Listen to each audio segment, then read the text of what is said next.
Hi friends, welcome back to NCERT in Telugu. నా పేరు Ashok.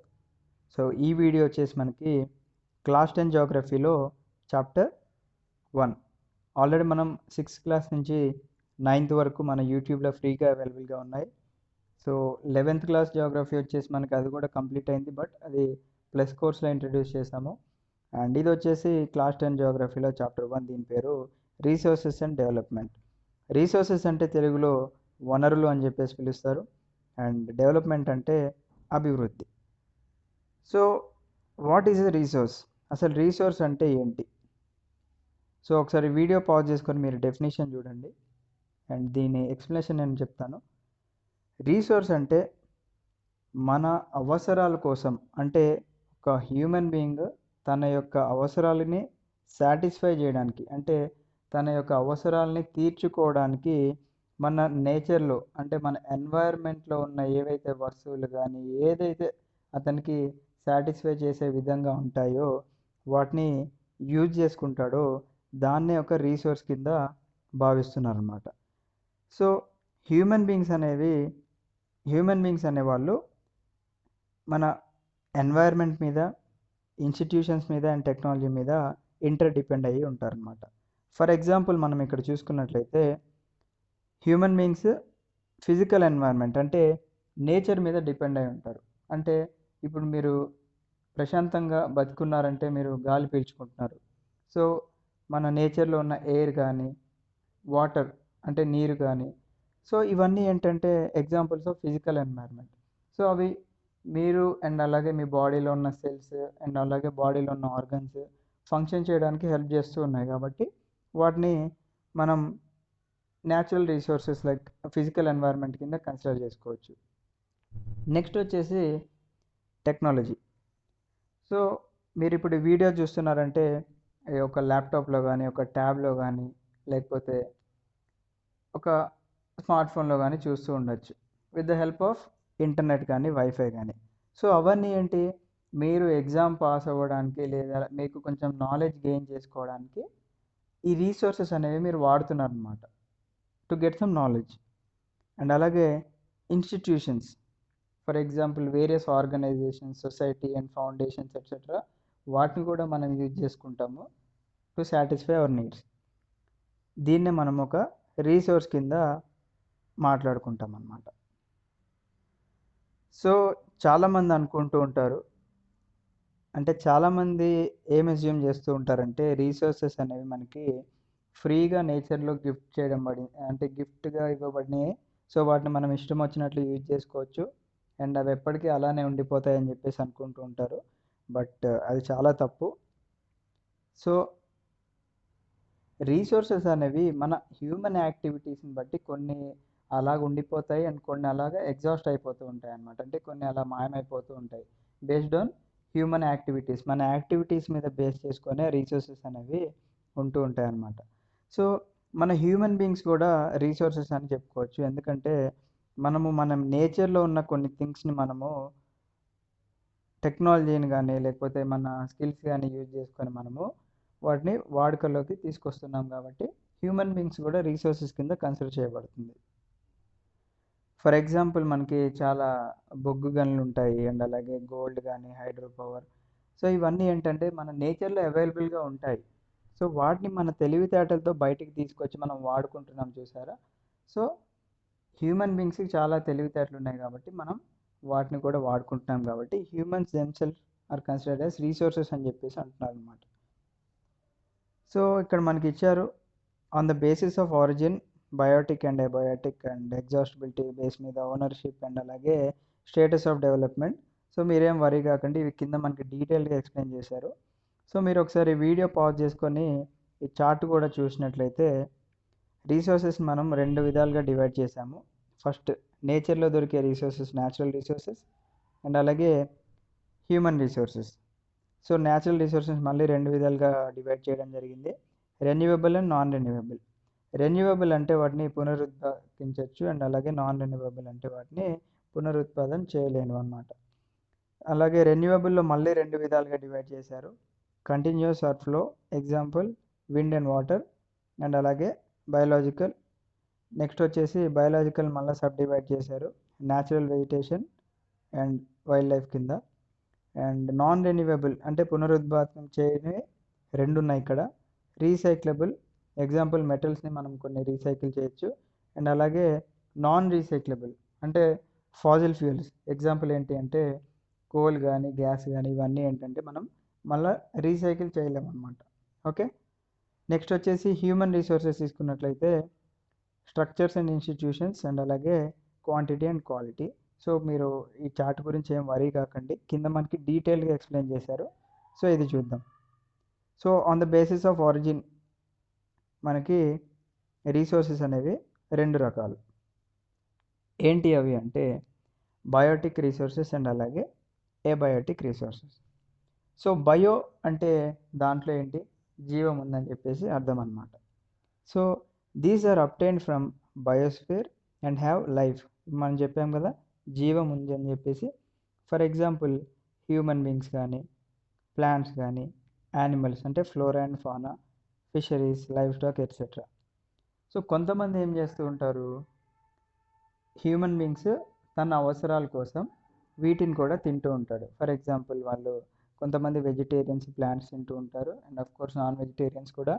And అలాగే ఫానా కొంతమంది యానిమల్స్ తింటూ ఉంటారు అండ్ అలాగే ఫిషెస్ని తింటూ ఉంటారు అండ్ అలాగే లైవ్ స్టాక్ వీటిని తింటూ ఉంటారు. సో అతను ఏంటి, తినడం వల్ల అతని నీడ్స్ అనేవి సాటిస్ఫై అవుతుంది, అంటే అతని ఆకలి తీరుతుంది, దానివల్ల ఎనర్జీ వస్తుంది అండ్ అలాగే వర్క్ చేయగలుగుతాడు అనమాట. కొన్ని మరీ రిమోట్ ఏరియాస్లో కొంతమంది అఘోరాలు వాళ్ళు వీళ్ళు అంటారు కదా, వాళ్ళు ఏంటంటే హ్యూమన్ బీయింగ్స్ని కూడా తినేస్తూ ఉంటారు, వాళ్ళనే క్యానిబాల్స్ అంటూ ఉంటారు అనమాట. సో బేసిస్ ఆఫ్ ఆరిజిన్ మీద మనకి బయోటిక్ రీసోర్సెస్ అంటే ఏదైతే జీవం ఉందో దాన్నే బయోటిక్ రీసోర్సెస్ అంటారు. సో అవి మనం ఇప్పుడు డిస్కస్ చేసాం. నెక్స్ట్ వచ్చేసి అబయోటిక్ రీసోర్సెస్ అనమాట, అంటే నాన్ లివింగ్ థింగ్స్, దాంట్లో జీవం లేనివి. ఫర్ ఎగ్జాంపుల్ రాక్స్ అంటే రాళ్ళు కానీ మెటల్స్ కానీ వీటిలో ఏంటంటే జీవం లేదు, అంటే లైఫ్ లేనివే మనకి అబయోటిక్ రిసోర్సెస్. సో ఇది బేసిస్ ఆఫ్ ఆరిజిన్. నెక్స్ట్ వచ్చేసి బేసిస్ ఆఫ్ ఎగ్జాస్టిబిలిటీ. ఇక్కడ renewable resources and non renewable resources. Renewable అంటే మనం వాటిని పునరుత్పాదన చేయగలిగినవి రెన్యూవబుల్ రిసోర్సెస్.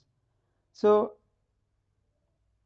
మనము హ్యూమన్ బీయింగ్స్ ఫిజికల్ ప్రాసెస్ కానీ, కెమికల్ ప్రాసెస్ కానీ, మెకానికల్ ప్రాసెస్ ద్వారా కానీ మన చుట్టుపక్కల ఉన్న వాటిని మనము రెన్యూ చేయగలిగేది ఆర్ రిప్లెనిష్ చేసుకొని మన అవసరాలు తీర్చడానికి కోసం వాడుకోగలిగినవే renewable resources. Example solar power తీసుకున్నట్లయితే సూర్యుడి నుంచి మనకు సూర్యకిరణాలు వస్తుంటాయి, లైక్ లైట్ వస్తుంటుంది, హీట్ కూడా వస్తుంటుంది కదా. సో ఈ మధ్య మనకి స్ట్రీట్ లైట్స్లో తీసుకుంటే మనకి సోలార్ ల్యాంప్స్ అండ్ అదే సోలార్ స్ట్రీట్ లైట్స్ కానీ లేకపోతే సోలార్ మనం యూజ్ చేసుకొని వాటర్ హీటర్స్ ఉంటాయి. సో అలా వేరియస్ యూజెస్ మనము సాటిస్ఫై చేసుకోవడానికి యూజ్ చేసుకుంటూ ఉన్నాము. అండ్ అలాగే విండ్ ఎనర్జీని అండ్ వాటర్ని యూజ్ చేసుకొని మనం హైడ్రో ఎలక్ట్రిసిటీని ప్రొడ్యూస్ చేసుకోవడం కానీ, ఫారెస్ట్ని యూజ్ చేసుకొని మనం చాలా విధాలుగా అభివృద్ధి చెందుతున్నాము. అండ్ అలాగే వైల్డ్ లైఫ్ని యూజ్ చేసుకొని. సో ఇవేంటి అంటే మనకి రెన్యూవబుల్ రిసోర్సెస్ కింద కన్సిడర్ చేస్తూ ఉంటారనమాట. అంటే వీటిని మనకి టైం టు టైం రెన్యూ చేసుకుంటూ ఉంటాము. అండ్ అలాగే వీటిని ఇంకా ఫర్దర్గా కంటిన్యూస్ రిసోర్సెస్ ఉంటాయి అండ్ అలాగే ఫ్లో రిసోర్సెస్ కింద మనకి డివైడ్ చేయడం జరిగింది. కొన్ని ఏంటి నాన్ రెన్యూవబుల్ రిసోర్సెస్, అంటే వీటిని మళ్ళీ మనము ఒకసారి యూజ్ చేసినాక మళ్ళీ వాడడానికి అసంభవం అన్నమాట. సో కొన్ని మినరల్స్ అంటే తెలుగులో ఖనిజాలు అంటారు. సో కొన్ని ఖనిజాలు అండ్ అలాగే కొన్ని ఫాజిల్ ఫ్యూయల్స్ వీటికి ఎగ్జాంపుల్స్ అనమాట. ఎందుకంటే ఇవి ఫార్మ్ అవడానికి, అంటే మన భూమిలో ఇవి ఫార్మ్ అవడానికి కొన్ని మిలియన్స్ ఆఫ్ ఇయర్స్ పడుతూ ఉంటుంది అనమాట. సో వాటిని మన టెక్నాలజీ యూజ్ చేసుకొని మనం డిగ్ చేసి వాటిని మనం యూజ్ చేస్తూ ఉంటాము. బట్ ఒకసారి యూజ్ చేసినాక వాటిని మళ్ళీ రీసైకిల్ చేయడానికి ఛాన్స్ ఉండదు అనమాట. సో ఇక్కడ సపోజ్ బొగ్గు తీసుకుందాము. కొంతమంది విలేజెస్లో వాళ్ళు కట్టె పొయ్యిలు పెడుతూ ఉంటారు అండ్ దాని నుంచి మనకి బొగ్గు వస్తూ ఉంటుంది కదా. సో ఆ బొగ్గుని కొంతమంది ఏం చేస్తూ ఉంటారంటే పొయ్యి పెట్టుకొని సంథింగ్ వాటర్ హీట్ చేయడానికి కానీ లేకపోతే కుకింగ్కి కానీ యూజ్ చేస్తారు. తర్వాత అది ఏమైపోతుందంటే బూడిద అయిపోతుంది. మళ్ళీ దాన్ని ఏమైనా యూజ్ చేయగలమా అంటే లేదు. అదే సన్లైట్ నుంచి మనం సోలార్ పవర్ని డైలీ మనం రెన్యూ చేసుకుంటూ ఉంటాం అన్నమాట. సో ఇది ఫాజిల్ ఫ్యూయల్కి ఒక ఎగ్జాంపుల్. ఇంకోటి ఏంటంటే గ్యాస్, మన ఇంట్లో గ్యాస్ సిలిండర్స్ ఉంటాయి కదా. సో ఆ గ్యాస్ మొత్తం కంప్లీట్ అయిపోయిన తర్వాత మళ్ళీ మనము దాన్ని ఇంకా యూజ్ చేయడానికి ఉండదు కదా, మళ్ళీ ఒక కొత్త సిలిండర్ తెచ్చుకుంటూ ఉండాలి. సో ఇవి ఏంటంటే మనము నాన్ రెన్యూవబుల్ రిసోర్సెస్ అన్నమాట. నెక్స్ట్ వచ్చేసి on the basis of ownership. So కొన్ని ఏంటంటే ఇండివిజువల్ రిసోర్సెస్ ఉంటాయి, కొన్ని ఏంటంటే కమ్యూనిటీ ఓన్ రిసోర్సెస్ ఉంటాయి. సో ఇండివిజువల్ రిసోర్సెస్ అంటే మనకి కొన్ని ల్యాండ్స్ కానీ, లేకపోతే కొన్ని పొలాలు కానీ, పంట పొలాలు కానీ, ఇవన్నీ ఇండివిజువల్ అంటే ఎవరైతే ఒక పర్సన్ అతను ఓన్ చేసుకొని ఉన్నాడు, అంటే అతని సొంతమైన రిసోర్సెస్ ఏవైతే ఉంటాయో వాటిని ఇండివిజువల్ రిసోర్సెస్ అని చెప్పేసి అంటూ ఉంటాము. లైక్ ఇండివిజువల్ మనకి హౌసెస్ కానీ, ప్లాట్స్ కానీ, and other property, plantation, pasture lands, ponds etcetera, ఇవన్నీ అతని సొంతం, అంటే అతని ఇండివిజువల్ యొక్క సొంతం ఏదైతే ఉన్నాయో అవి ఇండివిజువల్ రిసోర్సెస్ అంటారు. అంటే ఇది బేస్డ్ ఆన్ ద ఓనర్షిప్, అంటే అతనే దానికి ఓనర్. నెక్స్ట్ వచ్చేసి కమ్యూనిటీ ఓన్ రిసోర్సెస్ కింద మనం చూసుకున్నట్లయితే మనకి ఇక్కడ గ్రేజింగ్ గ్రౌండ్స్ ఉంటాయి. అంటే మనకి ఏదైతే జంతువులు మేత తినడానికి ఉన్న గ్రేజింగ్ గ్రౌండ్స్ కానీ, లేకపోతే బరియల్ గ్రౌండ్స్ ఉంటాయి, శవాల్ని వాటిని కాల్చిపెట్టడానికి. అండ్ అలాగే మనకి ఇక్కడ విలేజ్లో పాండ్స్ ఉంటాయి. సో పబ్లిక్ పార్క్స్ కానీ, లేకపోతే పిక్నిక్ స్పాట్స్ కానీ, ఇవంటి ఏంటంటే ఒక ఇండివిజువల్ వెళ్ళేది కాదు, అంటే ఇక్కడ కమ్యూనిటీ వెళ్తూ ఉంటుంది కాబట్టి, సో ఇవి కమ్యూనిటీ ఓన్ రిసోర్సెస్ కింద మనం డివైడ్ చేయడం జరిగింది అనమాట. నెక్స్ట్ వచ్చేసి నేషనల్ రిసోర్సెస్. నేషనల్ రిసోర్సెస్ అంటే ఒక నేషన్కి ఆ కంట్రీలో, అంటే ఆ కంట్రీలో ఉన్న అన్ని రిసోర్సెస్ని యూజ్ చేసుకునే పవర్ కలిగి ఉంటుందన్నమాట. సో ఇక్కడ ఒక కంట్రీకి లీగల్ పవర్స్ ఉంటాయి అన్నమాట వాటిని యాక్సెస్ చేయడానికి.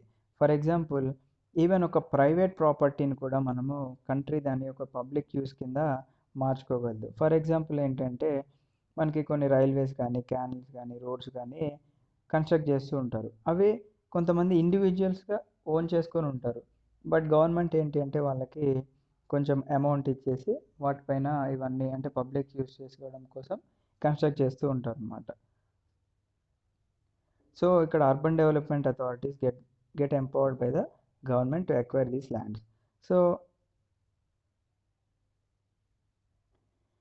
మన భారతదేశంలో ఉన్న ఏవైతే రిసోర్సెస్ ఉన్నాయో వాటిని యాక్సెస్ చేసుకోవడానికి వాటికి లీగల్ పవర్ ఉంటుంది మన దేశానికి. వాటినే నేషనల్ రిసోర్సెస్ కింద చెప్తూ ఉంటాము. సో ఆల్ ద మినరల్స్ అంటే మన ఖనిజాలు కానీ, వాటర్ రిసోర్సెస్ కానీ, ఫారెస్ట్ కానీ, wild life and land with in the political boundaries and oceanic area up to 12 nautical miles. అంటే మన ల్యాండ్ ఏరియాని అండ్ అలాగే ఓషన్ ఏరియాని అప్ టు 12 నాటికల్ మైల్స్ అంటే 22.2 కిలోమీటర్స్ మనకి యాక్సెస్ చేసుకోవడానికి మన ఇండియాకి లీగల్ రైట్స్ ఉంటాయి అన్నమాట. సో ఇక్కడ 1 nautical mile equals to 1.852 kilometres. ఇది నేను మెన్షన్ చేశాను. ఇది కూడా అంటే మన ఇండియాకి లీగల్గా పవర్ ఉంటుందన్నమాట. అంటే నువ్వు ఏ స్టేట్లో అయినా ఎక్కడికైనా వెళ్ళేసి ఏ రిసోర్సెస్నైనా మనకి లీగల్గా యూస్ చేసుకునే అధికారం ఉంటుంది. అండ్ అలాగే వాటర్ బాడీ కూడా చూసుకున్నట్లయితే మనకి అప్ టు 12 నాటికల్ మైల్స్ వరకు యూస్ చేసుకునే లీగల్ పవర్ అనేది ఉంటుందన్నమాట. సో ఇవి నేషనల్ రిసోర్సెస్. నెక్స్ట్ వచ్చేసి ఇంటర్నేషనల్ రిసోర్సెస్. అంటే సో కొన్ని మనకి ఇంటర్నేషనల్ ఇన్స్టిట్యూషన్స్ ఉంటాయి అన్నమాట.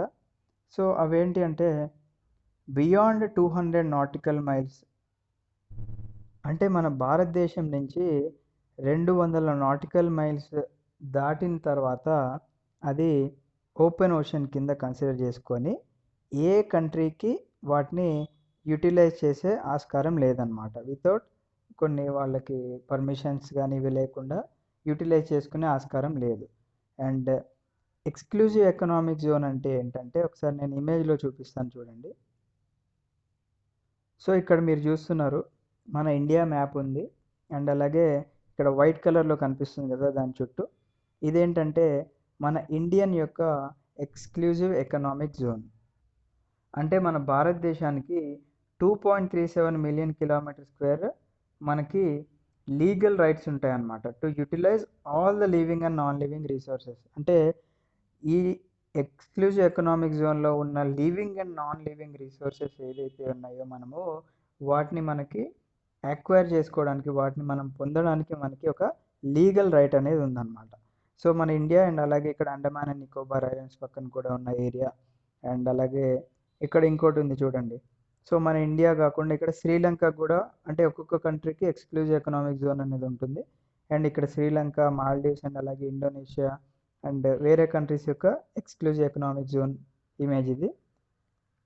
సో మనకేంటి అప్ టు 200 నాటికల్ మైల్స్ మనకి ఇక్కడ ఈ ఎక్స్క్లూజివ్ ఎకనామిక్ జోన్ కింద కన్సిడర్ చేసుకోవడం జరిగింది. అండ్ అలాగే బియాండ్ ఇది చూసుకున్నట్లయితే దాన్ని హై సీస్ అంటారు.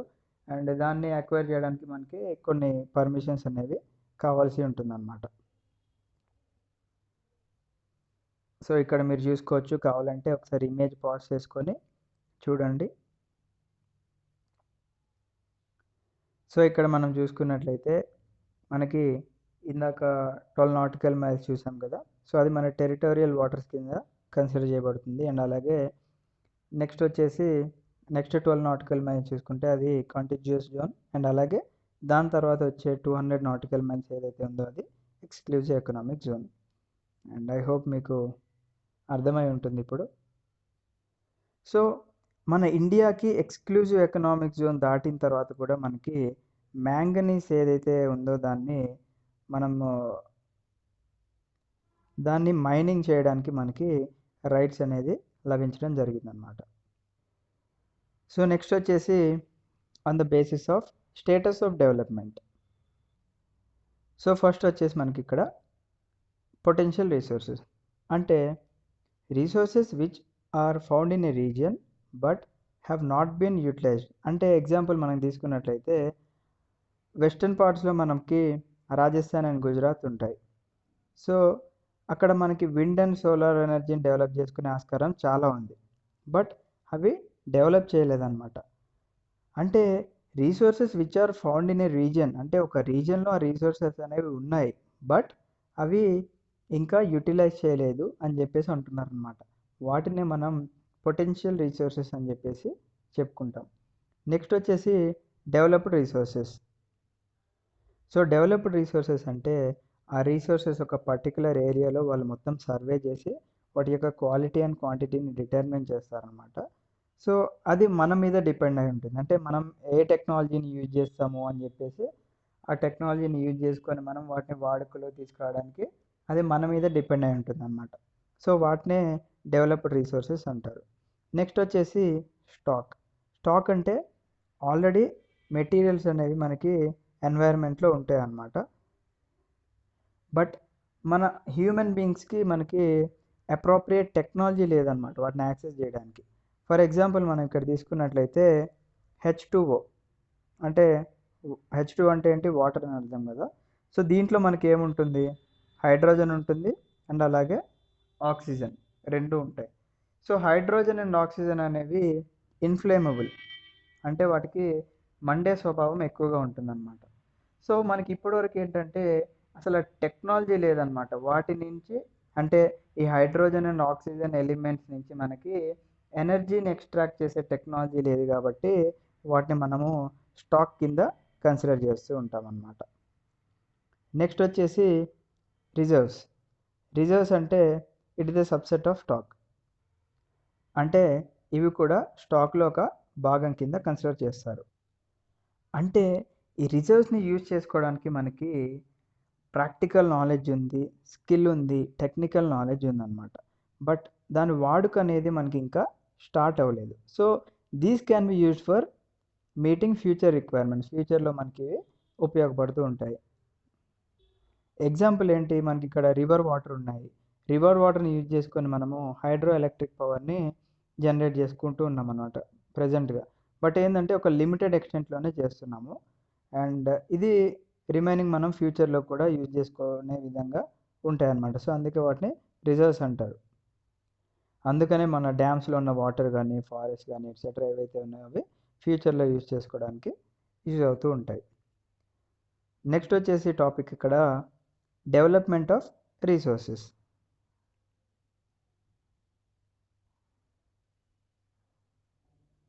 సో రీసోర్సెస్ అనేవి vital for human survival as well as for maintaining the quality of life.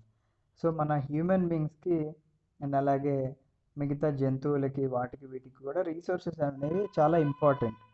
So ఇవి మనకి నేచర్ నుంచి వచ్చే ఫ్రీ గిఫ్ట్స్ మనం ఇష్టం వచ్చినట్టు వాడుకుందామంటే కుదరదు. ఎందుకంటే ఫ్యూచర్ జనరేషన్స్కి అవి వాళ్ళని వాడుకోవడానికి ఆప్షనే లేకుండా చేస్తున్నాం మనం. So human beings use them indiscriminately and this has led to the following major problems. So human beings తన యొక్క స్వార్థం కోసం ఇష్టం వచ్చినట్టు వాడుకున్నాడు కాబట్టి దానివల్లనే మనకి ప్రాబ్లమ్స్ వస్తున్నాయి. ఫస్ట్ వన్ ఏంటి? Depletion of resources for satisfying the greed of a few individuals. So resources ఏమైపోతున్నాయి ఇక్కడ? డిప్లీట్ అయిపోతున్నాయి, అంటే కంప్లీట్ అది ఇంకా ఎగ్జాస్ట్ అయిపోతున్నాయి అన్నమాట. సో ఫ్యూ ఇండివిజువల్స్ తన యొక్క స్వార్థం కోసం ఏం చేస్తున్నాడంటే రీసోర్సెస్ని ఇష్టం వచ్చినట్టు వాడుకుంటున్నాడు అండ్ అలాగే మిగతా వాళ్ళకి ఇబ్బంది చేకూరుస్తున్నాడు అన్నమాట. ఎగ్జాంపుల్ తీసుకున్నట్లయితే మనం డే టు డే లైఫ్లో ఇంట్లో వాటర్ని మనం లిమిటెడ్గా వాడుకుంటే మనకి మన చుట్టుపక్కల వాళ్ళకి అండ్ అలాగే ఫ్యూచర్ జనరేషన్స్ కూడా చాలా యూజ్ అవుతూ ఉంటాయి. కొంతమంది ఏం చేస్తుంటారు, వేస్ట్గా వాటర్ పోగొడుతూ ఉంటారు. సో ఆ విధంగా మనకు ఉన్న రీసోర్సెస్ని అంటే రీసోర్సెస్ అంటే మన నీడ్స్ని సాటిస్ఫై చేయాలి, అంతేగాని మనం వాటిని వేస్ట్ చేయడానికి మనకి ఏ అధికారం లేదు. సో రీసోర్సెస్ అనేవి మనకి చాలా జాగ్రత్తగా వాడుకోవాలి. నెక్స్ట్ ఏంటి? Accumulation of resources. అంటే రీసోర్సెస్ మనం అక్యుములేట్ చేసుకోవడం, అంటే మన చేతిలోకి తెచ్చుకోవడం, అంటే ఫ్యూ ఇండివిజువల్స్ అంటే ఫ్యూ హ్యాండ్స్లోకి తెచ్చుకొని అవి మిగతా వాళ్ళకి అందుబాటులో లేకుండా చేయడం వల్ల మనకి ఇక్కడ రిచ్ అండ్ పూర్ అనేది డివైడ్ అవ్వడం జరిగిందనమాట. సో ఒక ఏరియాలో ఒక ధనవంతుడు ఉన్నాడు. అతను ఏం చేశాడు, ఆ ఏరియాలో చుట్టుపక్కల ఉన్న నివసించే ప్రజలతో సంబంధం లేకుండా అక్కడ ఉన్న ల్యాండ్స్ అన్నీ కొనేసుకున్నాడు. సో అప్పుడేం జరుగుతుంది, మరి మిగతా ఉన్న ప్రజలు కూడా బతకాలి కదా. సో వాళ్ళందరూ ఏం చేస్తారు, అక్కడి నుంచి వెళ్ళిపోతూ ఉంటారు, లేకపోతే చిన్న చిన్న బయట ఉద్యోగాలు చేసుకుంటూ ఉంటారు అన్నమాట. సో అలా కాకుండా మిగతా వాళ్ళకు కూడా సమానంగా పంచిపెట్టే ఆస్కారం ఉన్నట్లయితే వాళ్ళు కూడా డెవలప్ అయ్యే ఛాన్స్ అనేది మనకి ఇక్కడ ఉంటుంది. సో ఇక్కడ మనకి ఇచ్చారు, imagine if the oil supply gets exhausted one day, how would this affect our lifestyle. So oil supply అనేది ఒకరోజు ఆగిపోయింది అనుకోండి ఫ్రెండ్స్, ఏదైనా ఆయిల్ తీసుకోండి. సో ఫర్ ఎగ్జాంపుల్ మనం ఇంట్లో యూజ్ చేసే ఆయిల్ తీసుకోండి. ఆయిల్ లేకుండా మనం ఏమన్నా వంట చేయగలమా? లేదు.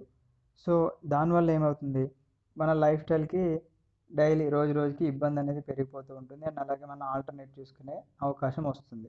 అండ్ అలాగే పెట్రోల్ కానీ డీజిల్ కానీ ఏదైనా అవి ఎగ్జాస్ట్ అయిపోయినాయి అనుకోండి, మనకి ప్రజెంట్ వేరియస్ అంటే ఇంకొక టెక్నాలజీ లేదు, ఒకవేళ ఉన్నా కానీ అది రావడానికి టైం పడుతుంది. కాబట్టి మనంతట మనమే ఇబ్బందులు పాలవుతున్నాం అని చెప్పేసి చెప్తున్నారు వాళ్ళు.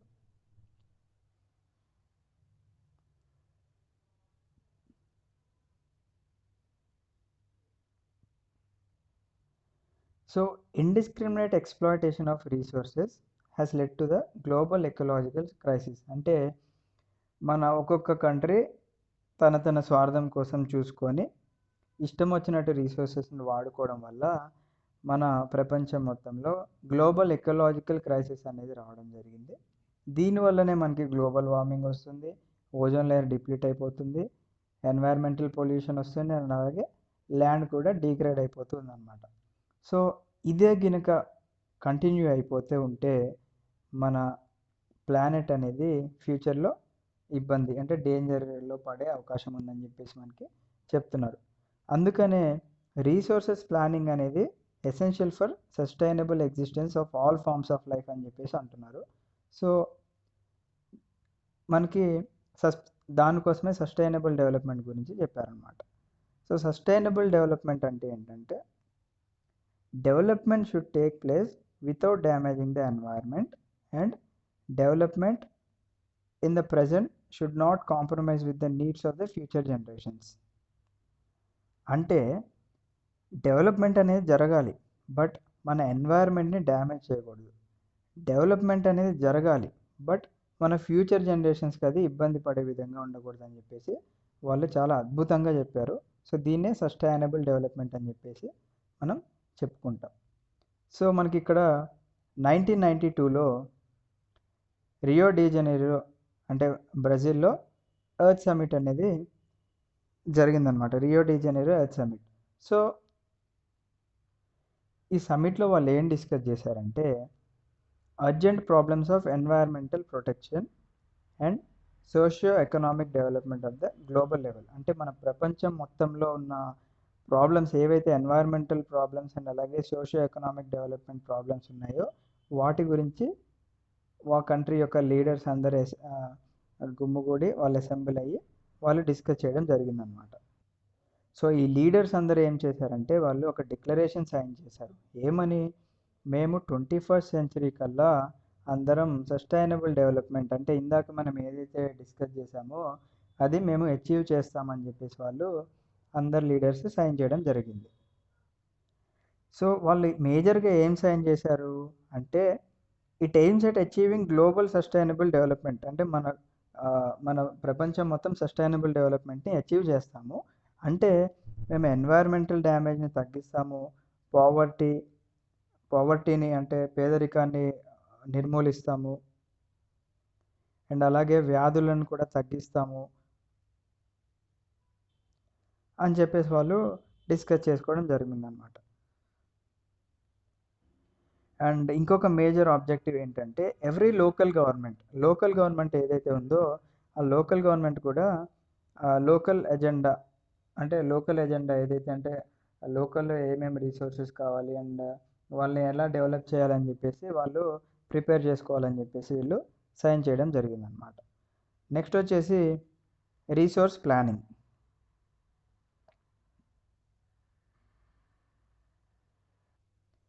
సో రీసోర్సెస్ ప్లానింగ్ని అంటే వనరులు ప్లాన్ చేయడానికి మన ఇండియాలో చాలా ఇంపార్టెన్స్ ఉంది అని చెప్పేసి చెప్తున్నారు. ఎందుకంటే మనకి అవైలబిలిటీ ఆఫ్ రీసోర్సెస్ అనేది మన భారతదేశంలో చాలా ప్రదేశాల్లో ఉన్నాయి. బట్ ఏంటంటే ఇప్పుడు మనకి డిఫరెంట్ స్టేట్స్ ఉన్నాయి. సో ప్రతి ఒక్క స్టేట్ దగ్గర మనకి అండ్ ప్రతి ఒక్క యూనియన్ టెరిటరీకి ఈక్వల్గా రీసోర్సెస్ అనేవి షేర్ చేసి ఉండవు. ఎందుకంటే ఒక్కొక్క ప్రదేశాన్ని బట్టి ఆ యొక్క రీసోర్సెస్ అక్కడ అవైలబుల్గా ఉంటాయి. సో అదే చెప్తున్నారు వాళ్ళు. There are regions which are rich in certain types of resources but are deficient in some other resources. అంటే వాళ్ళకి కొన్ని ఏరియాస్లో ఎలా ఉంటాయి, కొన్ని రీసోర్సెస్ మాత్రం చాలా రిచ్గా ఉంటాయి వాళ్ళకి, బట్ ఏంటంటే కొన్ని రీసోర్సెస్ అసలు ఉండవు అనమాట. And there are some regions which can be considered self sufficient in terms of availability of resources and there are some regions which have acute shortage of some vital resources అని చెప్పేసి చెప్తున్నారు. For example ఇక్కడ states of Jharkhand, Chhattisgarh and Madhya Pradesh are rich in minerals and coal deposits. So మనకి ఇక్కడ జార్ఖండ్ కానీ ఛత్తీస్గఢ్ కానీ మధ్యప్రదేశ్లో మనకి కోల్ డిపాజిట్స్ అండ్ అలాగే మినరల్స్ చాలా ఎక్కువగా ఉన్నాయని చెప్పేసి అంటున్నారు. Arunachal Pradesh has abundance of water resources but lakh in infrastructural development. అంటే వాళ్ళకి అక్కడ వాటర్ రిసోర్సెస్కి అరుణాచల్ ప్రదేశ్లో చాలా ఆస్కారం ఉంది, బట్ అక్కడ మేము ఇన్ఫ్రాస్ట్రక్చరల్ డెవలప్మెంట్ అనేది చేయలేమని చెప్పేసి చెప్తున్నారు అనమాట. అండ్ రాజస్థాన్ చూసుకున్నట్లయితే మనకి సోలార్ అండ్ విండ్ ఎనర్జీని యూజ్ చేసుకునే ఆస్కారం వాళ్ళకి చాలా ఎక్కువగా ఉంది. బట్ అక్కడేంటి మనకి రాజస్థాన్లో మనకి వాటర్ని యూజ్ చేసుకునే ఆస్కారం ఉందా అంటే లేదు. సో అలా ఒక కంట్రీలో మనకి ప్లానింగ్ అనేది చాలా అవసరం అనమాట. సో ఒక బ్యాలెన్స్డ్ రీసోర్సెస్ ప్లానింగ్ అనేది మనకి నేషనల్ లెవెల్లో, స్టేట్ లెవెల్లో, రీజనల్ అండ్ లోకల్ లెవెల్లో చాలా అవసరం ఉందని చెప్పేసి వాళ్ళు చెప్తున్నారు. So resource planning in India. So మన ఇండియాలో రీసోర్స్ ప్లాన్ చేయడం అనేది అంత ఈజీ కాదు. ఎందుకంటే మనం మన కంట్రీలో ప్రతి ఒక్క స్టేట్లో, ప్రతి ఒక్క డిస్ట్రిక్ట్స్లో, ప్రతి ఒక్క రీజియన్లో మనం వెళ్ళేసి వాటిని సర్వే చేయాలి, వాటిని మ్యాపింగ్ చేసుకొని క్వాలిటేటివ్ అండ్ క్వాంటిటేటివ్ ఎస్టిమేషన్ వేసుకొని వాటి యొక్క మెజర్మెంట్స్ అవన్నీ చూసుకొని మనం రీసోర్సెస్ అనేవి ప్లాన్ చేయాలన్నమాట. సో ఇది ఒక కాంప్లెక్స్ ప్రాసెస్ అనమాట. సో వీటన్నిటికీ మనకి టెక్నాలజీ ఉండాలి, స్కిల్ ఉండాలి అండ్ ఇన్స్టిట్యూషనల్ సెటప్ ఉండాలన్నమాట. ఎందుకంటే ఈ రీసోర్స్ని వాళ్ళు ఇంప్లిమెంట్ చేసి ప్లాన్ చేసుకొని వాళ్ళు అచీవ్ చేసుకోవడానికి. నెక్స్ట్ వచ్చేసి matching the resource development plans with the overall national development plans. So national development plans కూడా వీటిని మ్యాచ్ చేసే విధంగా ఉండాలన్నమాట. సో దీనికోసం అని చెప్పేసి మనలో ఫస్ట్ 5-year ప్లాన్ నుంచి రీసోర్స్ డెవలప్మెంట్ అనేది వాళ్ళు చేద్దామని చెప్పేసి డిసైడ్ అవ్వడం జరిగింది.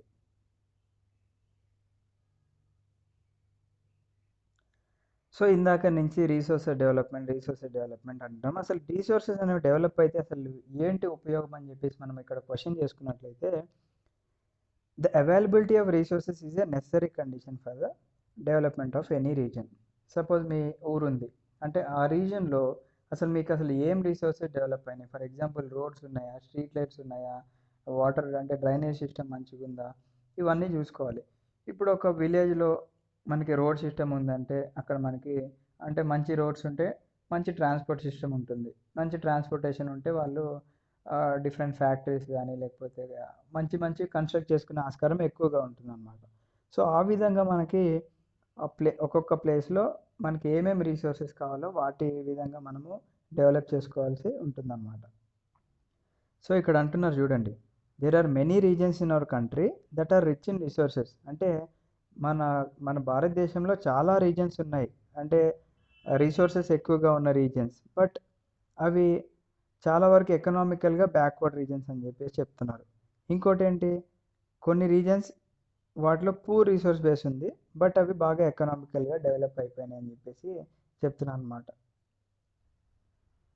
సో మనకి ఒకసారి కాలోనియల్ రూల్ చూసుకున్నట్లయితే మనకి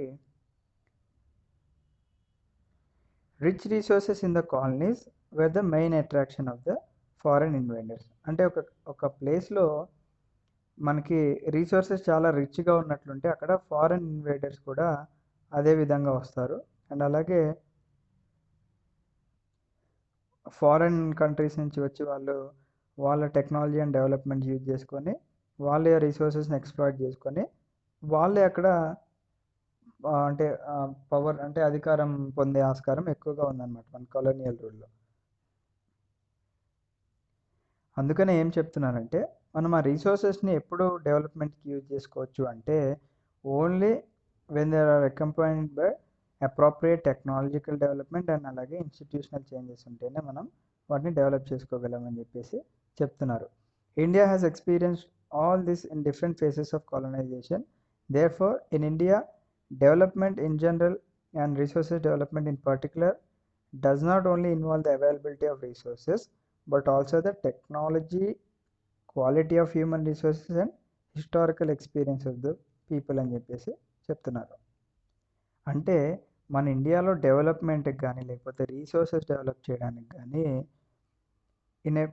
వాటికి ఏం కావాలి అంటే మెయిన్గా టెక్నాలజీ కావాలి అండ్ మంచి quality of human resources and historical experiences of the people అని చెప్పేసి చెప్తున్నారు. నెక్స్ట్ వచ్చేసి కన్జర్వేషన్ ఆఫ్ రీసోర్సెస్. సో రీసోర్సెస్ని మనం ఎప్పుడూ కన్జర్వ్ చేసుకుంటూ ఉండాలి, లేకపోతే మనకి అది ఇబ్బందులు తెచ్చిపెట్టే ఆస్కారం ఉంటుంది. సో మన డెవలప్మెంట్కి మనకి రీసోర్సెస్ అనేవి కావాలని ఇందాక ఇప్పుడు డిస్కస్ చేసాం. But irrational consumption, over utilization may lead to the socio economic and environmental problems. అంటే అతిగా వాడడం అండ్ ఎక్కువగా కన్సమ్ చేయడం వల్ల మనకి socio economic and environmental problems తీసుకొస్తాయని చెప్పేసి అంటున్నారు. So to overcome these problems resource conservation at various levels is important. So ఈ ప్రాబ్లమ్ని మనం రెస్ట్రిక్ట్ చేయడానికి మనకి రీసోర్సెస్ కన్జర్వేషన్ అనేది చాలా ఇంపార్టెంట్ అనమాట.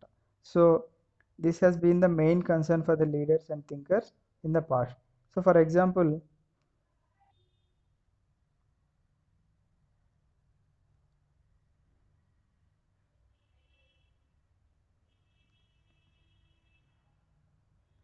గాంధీ గారి మాటల్లో రీసోర్సెస్ గురించి ఏం చెప్పారంటే there is enough for everybody's need and not for everybody's greed అని చెప్పేసి ఆయన చెప్పారు. అంటే ప్రతి ఒక్కరి అవసరాల కోసం మనకి రీసోర్సెస్ అనేవి ఉన్నాయి, బట్ ప్రతి ఒక్కరి స్వార్థం కోసం మనము వాటిని యూజ్ చేయలేమని చెప్పేసి చెప్తున్నారు. ఫర్ ఎగ్జాంపుల్ ఇక్కడ ఏంటంటే he places the greedy and selfish individuals and exploitative nature of modern technology at the root cause for the resources depletion at the global level. అంటే మన రీసోర్సెస్ గ్లోబల్ లెవెల్లో డిప్లీట్ అవ్వడానికి main reasons ఏంటి అంటే స్వార్థపరులు, selfish individuals, and అలాగే మన ఎక్స్ప్లోటేటివ్ modern technology, అంటే వాళ్ళు వాటిని ఓవర్గా ఎక్స్ప్లోర్ చేయడము, ఇవన్నీ మెయిన్ రీజన్స్ అని చెప్పేసి చెప్తున్నారు అనమాట.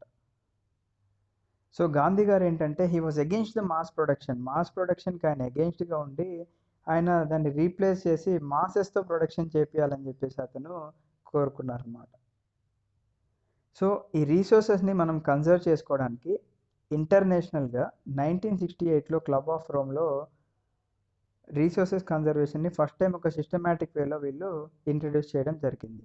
తర్వాత 1974లో Gandhian philosophy was once again presented by Shoemaker in his book Small is Beautiful. So 1974లో షూమేకర్ అనే అతను పుస్తకం స్మాల్ ఈజ్ బ్యూటిఫుల్లో గాంధీ ఫిలాసఫీ మెన్షన్ చేయడం జరిగింది.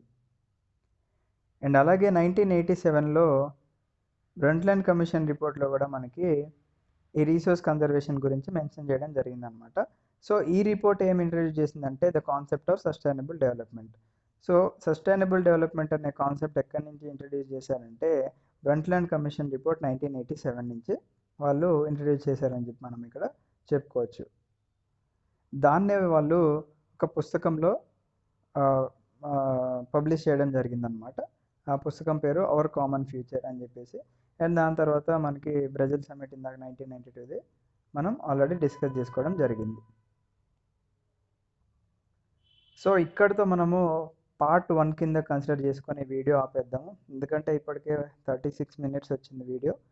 అండ్ నెక్స్ట్ వచ్చేసి ల్యాండ్ రిసోర్సెస్ అండ్ అలాగే మన ల్యాండ్ ప్యాటర్న్ ఎలాగుంది అవన్నీ చూడడానికి మనము పార్ట్ 2లో డిస్కస్ చేద్దాం ఫ్రెండ్స్. ఐ హోప్ ఈ వీడియో మీకు నచ్చి ఉంటుంది అనుకుంటున్నా. మీకు ఇంకా ఏమైనా డౌట్స్ ఉండి అండ్ అలాగే కొన్ని ఇంగ్లీష్ వర్డ్స్ తెలుగు మీడియం వాళ్ళకి అర్థం కావడానికి కొంచెం ఇబ్బందిగా ఉంటుంది నాకు తెలుసు, అండ్ అలాగే మాకు కూడా ఇబ్బందిగా ఉంటుంది. And being and English medium students మాకు కూడా తెలుగులో ఎక్స్ప్లెయిన్ చేయడానికి కొంచెం ఇబ్బందిగానే ఉంటుంది. బట్ మీకోసం మేమంతా గ్రౌండ్ వర్క్ చేసి అండ్ వీలైనన్ని మీనింగ్స్ మేము గూగుల్ ట్రాన్స్లేట్లో నుంచి తీసుకొని ఈ వీడియోస్లో మేము ఇంట్రడ్యూస్ చేయడం జరిగింది. సో మీకేమైనా డౌట్స్ ఉంటే మీరు కూడా ఆ ఇంగ్లీష్ వర్డ్స్ని గూగుల్ ట్రాన్స్లేట్ యూజ్ చేసుకొని మీరు సెర్చ్ చేయొచ్చు. అండ్ అలాగే ఏమైనా డౌట్స్ ఉంటే నాకు ఒకసారి కామెంట్ సెక్షన్లో కామెంట్ చేయండి ఫ్రెండ్స్. అండ్ దీంతో పార్ట్ 1 అనేది అయిపోయింది. Thank you. జై హింద్.